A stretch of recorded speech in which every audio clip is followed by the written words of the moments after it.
Le MAS, c'est une association régionale, MAS Atlantique, qui dépend évidemment du MAS national et qui a pour objet de fédérer des entreprises utilisatrices et des entreprises intervenantes autour d'un référentiel commun qui nous permet de parler le même langage en termes de sécurité au travail et donc d'avoir des certifications qui assure une certaine homogénéité dans l'approche des problématiques de sécurité et de santé au travail.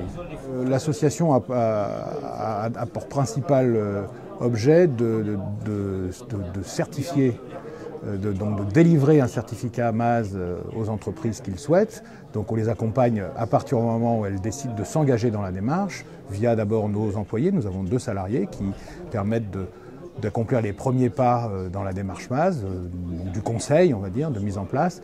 Puis ensuite, on les accompagne au travers des comités de pilotage qui permettent de valider que la démarche MAS se déroule convenablement. Le MAS est une association loi 1901, donc clairement c'est du bénévolat, quelque part. Évidemment, mes fonctions au sein des chantiers regroupent aussi le service HSE des chantiers, et donc il y a une certaine logique à ce que je sois membre du MAS. J'y suis d'ailleurs depuis l'origine. Le MAS Atlantique a été créé en 2006, et j'en suis un des membres fondateurs. Et donc j'ai accompagné le développement du MAS jusqu'à la prise de la présidence récente, à la suite de camarades et collègues d'autres entreprises utilisatrices de la région. Au chantier, par exemple, nous utilisons l'outil visite de prévention, qui est un outil que chaque manager utilise toutes les semaines. Donc toutes les semaines, les managers de production font une visite HSE au sein de leur équipe ou d'une équipe voisine pour faire un bilan HSE et pour vérifier que les conditions de travail sont de bonne qualité. On utilise aussi des inspections générales planifiées qui sont des audits un peu plus sérieux, qui se font à peu près une fois par mois par un des directeurs. Donc c'est un membre du comité de direction des chantiers qui, tous les mois, fait une visite d'atelier ou de navire pour checker, suivant des listes préétablies, l'ensemble des conditions de travail et de sécurité au sein d'un atelier ou d'un navire. Donc, concernant les sous-traitants, on a à peu près une personne sur 2 au chantier aujourd'hui qui pénètre tous les matins au chantier qui est un sous-traitant.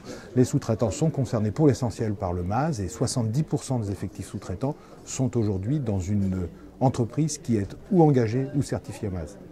Il n'y a aucune contrainte, c'est une démarche volontaire de la part des entreprises sous-traitantes. En revanche, il est évident que nous tenons compte aussi de la certification MAS dans le choix de nos sous-traitants. Il est clair que ça fait partie des critères de sélection d'un sous-traitant, avec d'autres, évidemment, la qualité, mais aussi les coûts. Le respect des délais sont des choses importantes, mais le critère certification MAS est important et compte dans notre sélection.